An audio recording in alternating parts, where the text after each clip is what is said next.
नमस्कार. कधी कधी हजारो पुस्तकं वाचून जे कळत नाही ते संतांच्या एका ओळीत समजून जातं. का माहितीये? कारण ते शब्द कागदावरचे नसून प्रत्यक्ष अनुभवाचे आहेत. आजचा हा व्हिडिओ तुमच्यासाठी केवळ माहिती नाही तर एक अनुभूती ठरेल. शांत चित्ताने हा व्हिडिओ पूर्ण पहा आणि या शब्दांमधली चैतन्य शक्ती अनुभवा.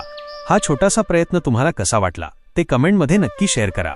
भेदाभेद विसरून अहंकाराचा त्याग करून जेव्हा एखादा भक्त विठ्ठलाच्या चरणी लीन होतो तेव्हा देहभान हरपते.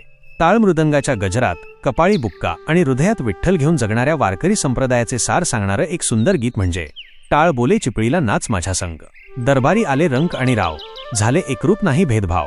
ही ओळ शिकवते की परमेश्वराच्या दरबारात श्रीमंत गरीब असा कोणताही भेदभाव नसतो. हे समजल्यास माणसातील अहंकार कमी होतो आणि तो इतरांशी आदराने वागू लागतो. निस्वार्थ सेवा, जनसेवेपायी काया झिजवावी. जीवनात केवळ स्वतःचा विचार न करता इतरांसाठी जगण्यातच खरा आनंद आहे. हा विचार माणसाला नैराश्यातून बाहेर काढतो. आजच्या स्पर्धेच्या युगात माणसाचे मन विचलित आहे. हे गीत गाताना किंवा ऐकताना जेव्हा माणूस ब्रह्मानंदी देह विसरतो तेव्हा त्याला मिळणारी शांती कोणत्याही धनाचा मोबदला देऊ शकत नाही.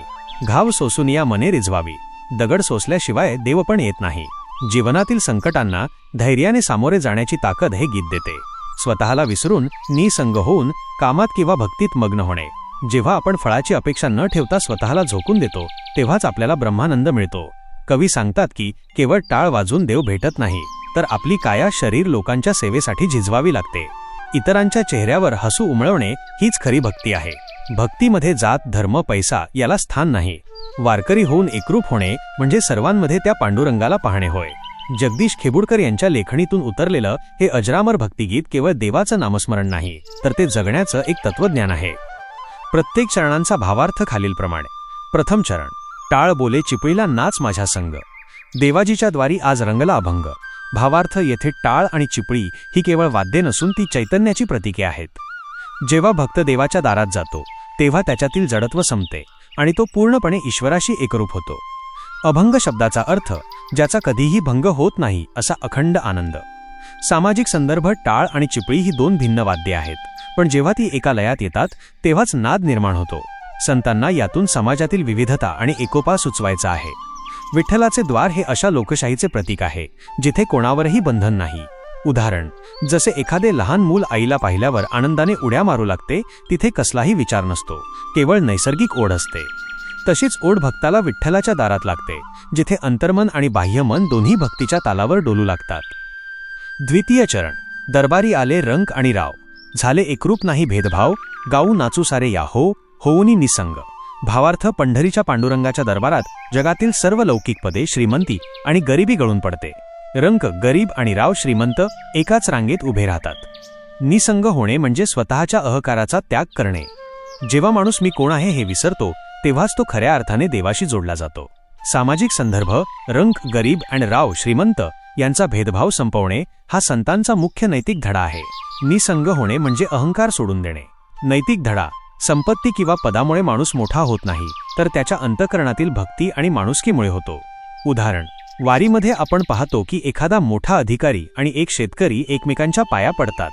तिथे पद किंवा प्रतिष्ठा महत्वाची नसते, तर दोघांमधील विठ्ठल महत्वाचा असतो.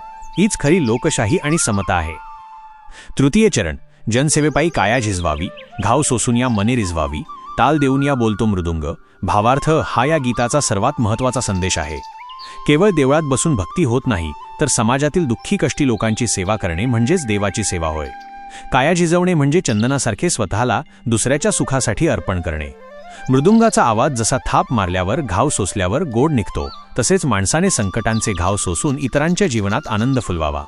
सामाजिक संदर्भ, मृदुंग स्वतःवर घाव, थाप सोसतो तेव्हाच मधुर संगीत बाहेर येते. त्याचप्रमाणे माणसाने स्वतः कष्ट सोसून इतरांच्या जीवनात आनंद निर्माण करावा.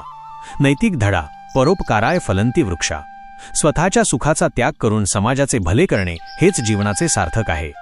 उदाहरण, बाबा आमटे किंवा साने गुरुजी यांनी स्वतःचे आयुष्य कष्टात घालवले, पण हजारो लोकांचे अश्रू पुसले. त्यांनी समाजाचे घाव सोसले म्हणून आज त्यांच्या कार्याचा मृदुंग सर्वत्र निनादतोय. चतुर्थ चरण, हरिभजनाचे सुख मी लुटावे, गात गात माझे डोळे मी मिटावे, नका करू कोणी माझ्या समाधीचा भंग. भावार्थ, येथे कवीने मृत्यूकडे बघण्याचा एक अत्यंत सकारात्मक दृष्टिकोन मांडला आहे. भक्तीच्या परमोच्च शिखरावर असताना, नामाचा गजर मुखात असताना या जगाचा निरोप घ्यावा अशी इच्छा येथे व्यक्त झाली आहे. समाधी म्हणजे केवळ देह त्यागणे नव्हे, तर परमात्म्याशी अखंड जोडले जाणे. त्या अवस्थेत भक्ताला जगाच्या कोणत्याही कोलाहलाचा स्पर्श होऊ नये अशी त्याची आर्तहाक आहे. सामाजिक संदर्भ हे चरण अंतर्मुख होण्याबद्दल आहे. जेव्हा माणूस बाह्य जगाचा गोंधळ सोडून स्वतःमध्ये स्थिर होतो तेव्हा त्याला खरे सुख मिळते. नैतिक धडा: विचलित न होता ध्येयावर लक्ष केंद्रित करणे. उदाहरण: संत तुकाराम महाराज जेव्हा वैकुंठाला गेले तेव्हा त्यांची अवस्था हीच होती. त्यांना देहाचे भान उरले नव्हते. जेव्हा माणूस स्वतःच्या कामात किंवा भक्तीत इतका मग्न होतो की त्याला वेळेचे आणि जगाचे भान राहत नाही, तीच त्याची चलत समाधी असते. पंचम चरण: ब्रह्मनंदी देह बुडोनिया जाई, एक एक खांब वारकरी होई, कैलासीचा राणा झाला पांडुरंग. भावार्थ: या चरणात भक्तीचा विराट आविष्कार दिसतो. भक्ताला आता सर्व चराचरात देव दिसू लागतो. देवळाचा निर्जीव खांब सुद्धा त्याला चैतन्यमय वारकरी वाटू लागतो.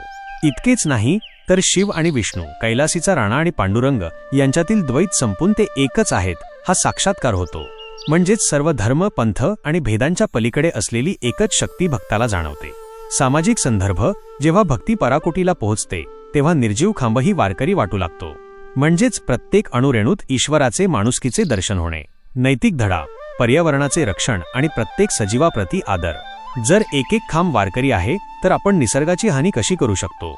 उदाहरण: जेव्हा आपण एखाद्या निसर्गरम्य ठिकाणी जातो तेव्हा आपल्याला झाडेवेली सर्व काही बोलत असल्याचा भास होतो.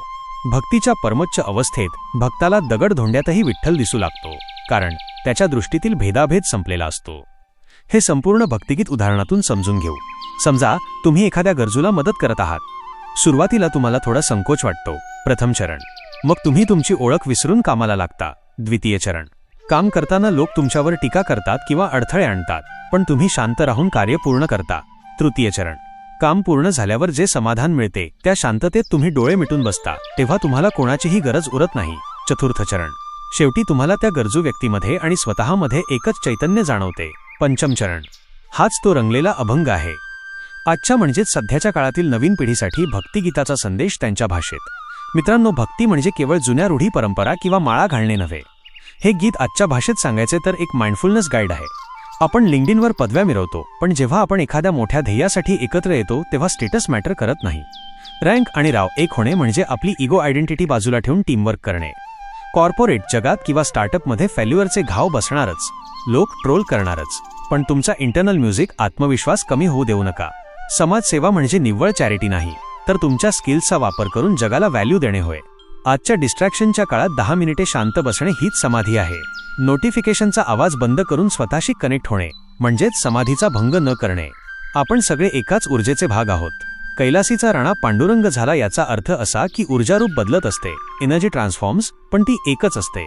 निसर्ग आणि माणसे यांच्यात तोच वाईब शोधणे म्हणजे खरी भक्ती. तुमच्या कामात देव शोधा, टीका पचवायला शिका आणि दिवसातून काही वेळ स्वतःच्या सायलेन्ससाठी राखून ठेवा. हाच खरा मॉडर्न अभंग आहे. तुमच्यासाठी आजची कृती. हे गीत आपल्याला शिकवते की भक्ती म्हणजे केवळ टाळ वाजवणे नाही, तर अहंकाराचा त्याग करून भेदभावापलीकडे जाऊन लोकसेवा करणे आणि ईश्वरी आनंदाचा अनुभव घेणे होय. आज दिवसभरात तुमच्या संपर्कात येणाऱ्या कोणत्याही एका व्यक्तीला, मग ती ओळखीची असो वा अनोळखी, तिची जात, धर्म किंवा आर्थिक स्तर न पाहता केवळ माणूस म्हणून मदत करा किंवा मनापासून एक स्मितहास्य द्या. हाच तुमचा खरा अभंग ठरेल. धन्यवाद. तर मित्रांनो, टाळ बोले चिपळीला हे गीत फक्त कानाला गोड वाटणारं संगीत नाही, तर तो एक जीवन जगण्याचा मार्ग आहे. आपणही आपल्या आयुष्यात थोडी सेवा आणि थोडी भक्ती अंगीकारली तर आयुष्य नक्कीच आनंदी होईल. डोळे मिटले की समोर पांडुरंग दिसावा आणि डोळे उघडले की माणसात देव दिसावा, हीच संतांची पुण्याई. भावार्थ: संतवाणीच्या या परिवारात सामील झाल्याबद्दल आभार. तुमचं प्रेम असं होतं की वाटतं हा विचार जगाच्या कोपऱ्या कोपऱ्यात पोहोचावा. कमेंटमध्ये विठ्ठल नामस्मरण करायला विसरू नका. पुंडलिक वरदा हरी विठ्ठल. श्री ज्ञानदेव तुकाराम. पंढरीनाथ महाराज की जय.